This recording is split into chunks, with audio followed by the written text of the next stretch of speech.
Alrighty, here we go. My name is Travis Neville. This is the Travis Neville Podcast. It is Thanksgiving week. I wrote this book here called The Jossman Method. You can get it damn near everywhere. But I'm a little bit worried about my publisher, very frankly. I called them because I'm like, hey, you know, I'm just about done with my second book and I want to kind of get the ball rolling. They're like, well, we're not accepting any new manuscripts no matter who it's from. I'm like, So I'm hunting for a publisher right now. I'm at 30,000 words on the second book. I'm pretty excited about it. It's got some pretty cool features, and you know, it's everything I've learned in the last 2 years since I wrote this one. I mean, this is good. There's no doubt about that. This one, the next one, just shows more time on task. You know, I don't know. I think it's going to be good. Anyway, the publisher thing's got me kind of scratching my head, not sure what to do there. So I threw out some emails to other publishers, see if they're interested. We'll see. But yeah, it's Thanksgiving week. Pretty pumped up about that. It is. I'm actually recording this on Wednesday before Thanksgiving. It used to be Wednesday night was the big bar night, right? Because everybody comes into town for Thanksgiving, and Wednesday night they're like, I don't have anything to do tomorrow. How about you, bro? So you end up going and hanging out at your old hometown haunts. If you're traveling back to where you grew up, that's usually how it works. So it's a good time to get together with people that you haven't seen in a long time. I recommend that. I had this weird experience today. It was pretty cool. So back to the new book. I'm writing this section on physical fitness, and I talk about this guy, and I called him Steve. I'm talking about Steve in this section where, you know, this chapter where I'm talking about physical fitness. And the reason I threw that in there was this guy in my gym who he's older dude. He's probably 10 years older than I am. And I watched him kind of make a change. Like, he wasn't at my gym, and then all of a sudden he was. And then over the course of a couple of months, the guy really leaned out. He got stronger. I watched him get more confident. And so I kind of extrapolated that out and created this fictional scenario in my book. And I called this guy Sedentary Steve. And then later on I called him Sexy Steve because he had like gotten himself back confident and stronger and all this stuff. It was the craziest shit. I was walking out of my gym today, and I just happened to be standing right next to this guy that, like I said, I saw him come in and make these changes.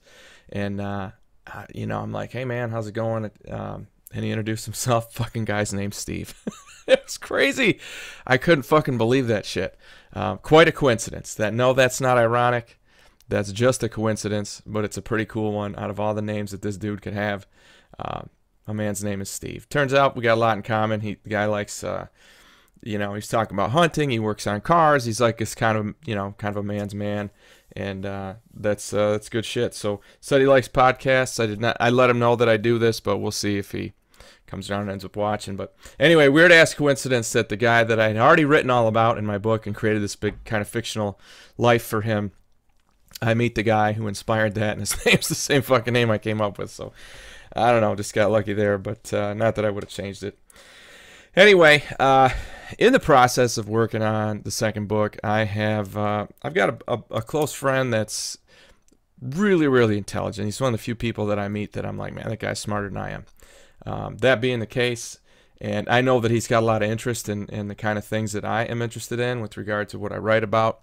So I sent him a really rough draft and was like, hey, man, I want you to read this thing and give me some comments on content, on chapter ordering. Have I left anything out? Gave him some real specific things that I wanted feedback on. He got it done in less than 24 hours, which is pretty amazing because, it probably takes 3 hours just to read the damn thing. You know, and he did that, and he went through and he made some really great comments. And one of the things that we got to talking about in the course of that discussion was this concept of cognitive distortion. And I kind of had an idea what that was, but I thought, well, I better figure this out before I kind of engage with him on it. He brought it up, and anyway, so I Googled it, looked it up. Super interesting concept. Was so interested in it that I want to do this whole show about what cognitive distortions are. I would tell you this. What cognitive distortions are is this. You've ever seen like a courtroom situation or any kind of crime drama or police TV show? Probably haven't used that term, but what they mean is the idea that eyewitnesses are very unreliable. Okay, and the reason for that is this idea of cognitive distortion. You are going to see everything in your life through your experiences, through your lens of how your life has gone. That's just how it is. You're going to kind of put some sauce on some people in some situations just based on the way your life has gone that maybe aren't exactly as objective as they could be. That's an example of how cognitive distortions work. I found this site that had a bunch of examples of different types of cognitive distortions, so I kind of want to go through what each of those is, because I think that they're super applicable to kind of what's going on in our world right now, kind of the problems that we have in our American culture. The first example of a cognitive distortion is overgeneralization. Now, I'm sure you've heard that term before. Lefties like to basically anything they hear from somebody white must be racist. You know what I mean? Obviously that's a massive fucking overgeneralization. There's one example. I'll give you another example. I've got a close friend named Joe. He's a fitness guy, and I've known him for several years, and we have a close relationship. We'll sit down and we'll talk about life, and we'll have a few beers. I don't get to meet him very often, but when I do, it's very valuable. He's got a lot of wisdom, and I enjoy my time with him. And we were talking about, the last time I saw him, we were talking about when I got arrested for the pot deal. And, he's a former teacher, same as I am. We actually put exactly the same amount of time into the public school system, 11 years. And, again, we got all this background. And I was like, yeah, dude, it was like maybe a half a joint worth of weed. And he was like, oh my fucking God. He thought the whole time I've known him, he thought that I had like pounds of weed, that I was like selling them to make side money when I was a teacher. He thought that I was a fucking straight up drug dealer. I mean, and number one, thanks, Joe, for still being my friend, even though you thought I was a drug dealer. Thank you for that. Thank you for building this relationship that we have, that I value.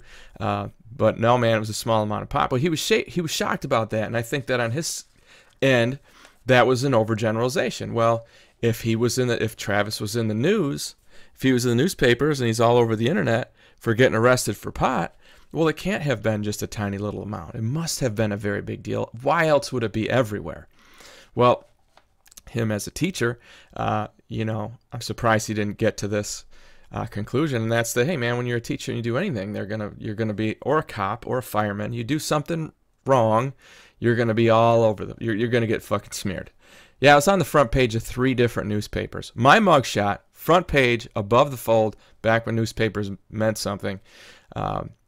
Over having a half a joint in my house, out of state, nowhere near the school that I taught at, no kids involved. It wasn't even a school night. So that's an overgeneralization on Joe's part. Again, no blame there, buddy. It's completely no big deal, but it is a good example of overgeneralization. Second example of a cognitive distortion is personalization. Okay, what I mean by that is blaming yourself for events that are beyond your control. Okay, taking things personally when they're not connected to you at all. I would tell you that just in general, worry about your own problems. The stuff that's outside of you, you can't do anything about that. And blaming yourself, blame is a giant waste of fucking time, first of all. Let's look at the fucking, the situation that I found myself in with the podcast and the football team. Bottom line is that mom, she probably knew that her kid was kind of a lazy kid.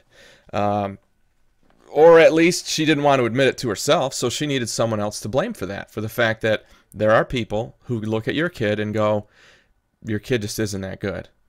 And so she needed someone she personalized that. She took that as a massive insult to herself, so she needed somebody to blame for it. She couldn't just look at her situation and go, well, maybe we aren't raising him as well as we should. Maybe we're not being as hard on him as we need to be. So rather than, prepare the kid for the road, rather than tell the kid, well, you know what, I don't like that he said that either, but is there anything about it that's true? Maybe you need to just work harder.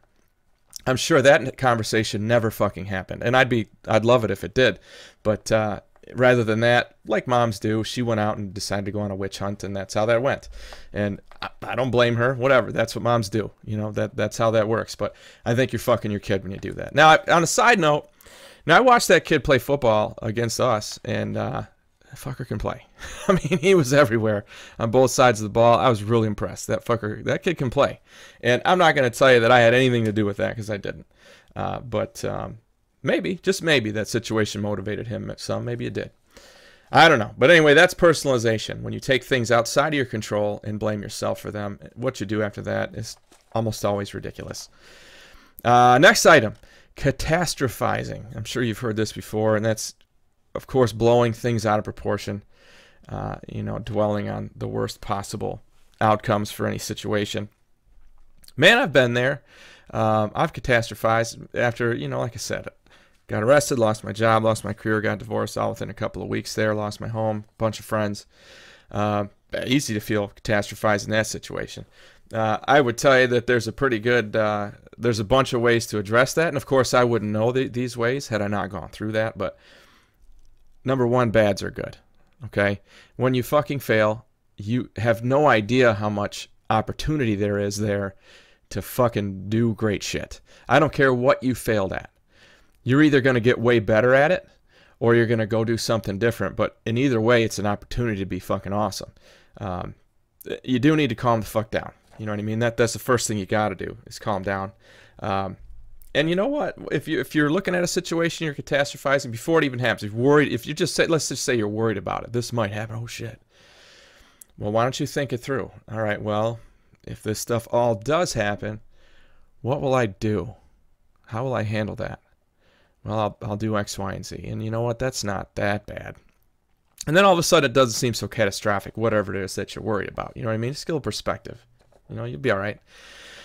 Another form of cognitive distortion. Again, these are the things that, as the world happens in front of you, you perceive it less than objectively. You perceive it with your own emotional and mental schmutz on it, and that makes it less accurate. Okay, and mostly makes it scarier. So these are ways to avoid that. So another form of cognitive distortion is jumping to conclusions.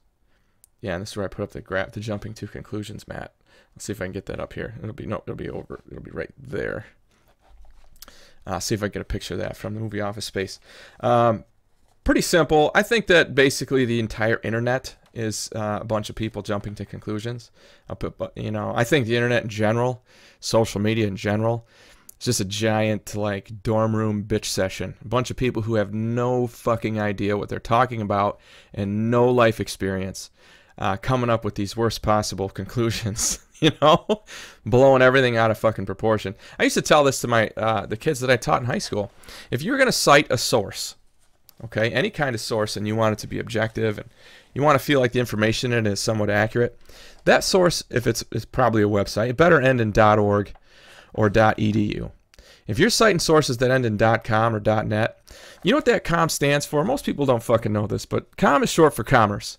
That means that website is there for one fucking reason, and that's to make money. It is not to be accurate. It's not to tell the truth. Okay? Yes, that includes CNN.com. Okay? They're not there to tell the fucking real stories. They're there to make money. Be very fucking clear about that. So know that. Know that if you're going to trust something, it should actually come from a trustworthy source. And I don't want to hear about, oh, Time Magazine is a trustworthy source. Time Magazine's there to make money. Let's fucking be honest about that. They are. So do your own fucking research. If you're jumping to a conclusion about a thing, if you're worried about this thing happening, I encourage you to go and fucking do a little research on it. See if you're right, see if you're wrong. Now, I do that all the time. I'm like, man, am I just a fucking asshole? You know, why am I thinking this thing? You know, I should look it up and see what the deal is. Like with the COVID bullshit. I looked up the numbers. I'm like, all right, how many people are actually, what are the percentages here?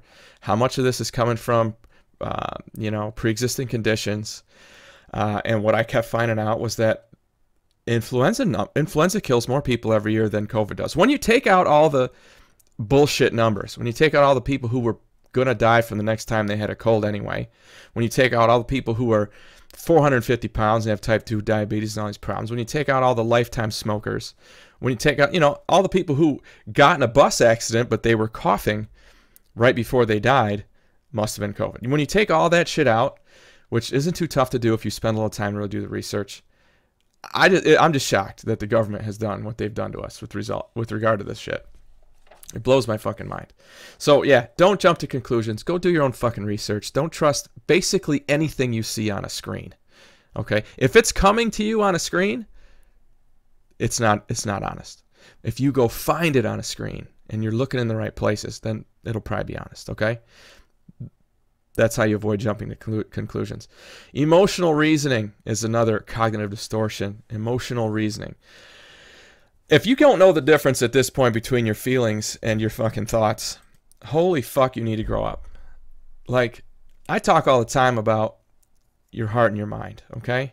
Your mind is basically the adult that is raising your heart. That's keeping your heart safe, keeping your emotions in places where they can be safe and where they can be themselves. And where, I know that's a really obscure, complex thing, but it doesn't work the other way around. Your emotions should not be controlling your mind. Your mind should not be going, well, my emotions tell me to do this, so I'm going to do it. Well, you know what? When you're in a bar and you've been drinking and your emotions tell you to go fucking fight that guy, probably not wise. You know what I mean? When you're a woman and you're premenstrual and your emotions tell you to do X, Y, and Z, maybe it's not the best time to be making decisions about your life. You know what I'm saying? That's your mind going, all right, these are just emotions. And let's be honest, emotions, they're like signals. They're like signposts. They're like, well, I'm feeling this way about this thing. Let me dig into it with my mind. Why am I feeling this way? Is it a thing that I can deal with or can't I? If I feel this way, I don't like how I feel when I do it, maybe I should stop. You know what I mean? Maybe it's a thing I shouldn't do. But that's a conversational, cognitive thing. Your fucking feelings basically have no business having anything to do with any decisions that you make outside of yourself. It's not who you vote for, not how you handle yourself at work. The more emotional you are, the less respect you're going to get from people. That's just the bottom line. So don't fucking use your emotions to choose anything. You know what I mean? I mean, if it's the difference between the blue car and the red car and blue makes you sad, buy the fucking red one. Whatever. Fuck, it's the same thing. You know what I mean? Keep your emotions out of your decision making. It's just going to make your life a lot cleaner. Next example of cognitive distortion is discounting the positive. Okay? What I mean by that is, when you explain away the positives in your life as luck or like, just coincidence. What that is having an external locus of control, where you believe that the bad things in your life, you deserve them, and the good things were just on accident. You're giving up all of your personal control. You're giving up the idea that anything in your life has anything to do with you, that you're just a fucking leaf floating down a river. I just fucking refuse to believe that. That's not how I want to run my life. I talk about this all the time, about ownership and about accountability, that, the good things in your life, you put them there. You know what I mean? Unless you're fucking 10 and, your life is run by your parents. But if you're 10, you're not fucking listening to this podcast. At least I hope you're not. I swear a lot. You know what I mean? You're a grown up, right? You're 30 years old, you're 40 years old, you're 50 years old. You're 22, I don't give a shit, but you're the fuck out of your parents' house and you're running your own life.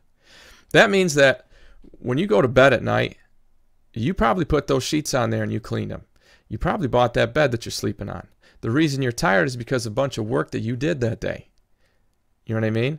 The reason that you're healthy, the reason that you're happy, the reason that you have good people in your life, those are all decisions that you made. You chose to bring those people in, right? Those are all on you. You get to take credit for that. You get to sit around going, fuck yeah, I got a good life. I did that shit. And it isn't about ego, and it's not about being boastful. It's not about bragging. It's just taking stock and feeling appreciative and being happy that you've built this great life for yourself. All right? If you want to feel like that, you have to let go of the idea that, you know, the positives were an accident or that they were luck. I can remember my barber when I was in high school. It's a guy named Ken, and he was in the next town north of where I lived. Wise dude, you know, sage old man, older guy. He's probably in his 50s when I was in high school. And I'd go in there, and man, you could hear, just like the old school, you could hear all the updates about the community, how the football teams were doing. Like, I was an athlete, so I was involved. I always enjoyed that. And I can remember when I went to college, I finally went to school myself. You know, I was like 21 before I went, and I was doing all right, and I was paying for it myself. And, you know, I had a good job in the summertime, and I was making enough to support myself. And I'm sitting there with Ken. He's cutting my hair, and I was telling him what was going on. I'm like, man, I just got lucky. I kind of fell into this job, and, you know, it's worked out so far at school. And I really had that feeling of, fuck, all the good in my life has just been luck. And Ken just kept insisting to me, fuck that. You worked hard. The harder you work, the luckier you're gonna get. And I know that's a cliche, but I couldn't absorb that at the time. I just was so, I guess, thankful in a weird way that I couldn't take the next step of thanking myself for my role in being where I was, right? Once you do that, okay, if you want to have that, I should say, if you want to have that, you have to take the other side of it. And I talk about this all the time, and that's to realize that the negatives in your life, those are all you too. You did those as well. You know what I mean? I went to jail overnight because I had pot in my house. No, Joe, it wasn't bales and bales of weed. It was just like that much. But hey, in Indiana, it was a Schedule I drug. I didn't realize it was that bad. I knew it was illegal. That was a risk I took. That's on me. That has nothing to do with the dickhead downstairs who called the police and all that shit. I had it. I had the pot in my house. That's on me. I did that. That's the same reason that, and because of that, I lost my job. I lost my career. I made those decisions, and I'm okay with it. You know, I take that responsibility and move forward. Again, you got to pick one or the other. And if you're the one who, like I said, I know I spent a lot of time on this one, but discounting the positive, holy shit, that's like, you know, wins in football are hard to come by, okay? And I don't care who you're playing.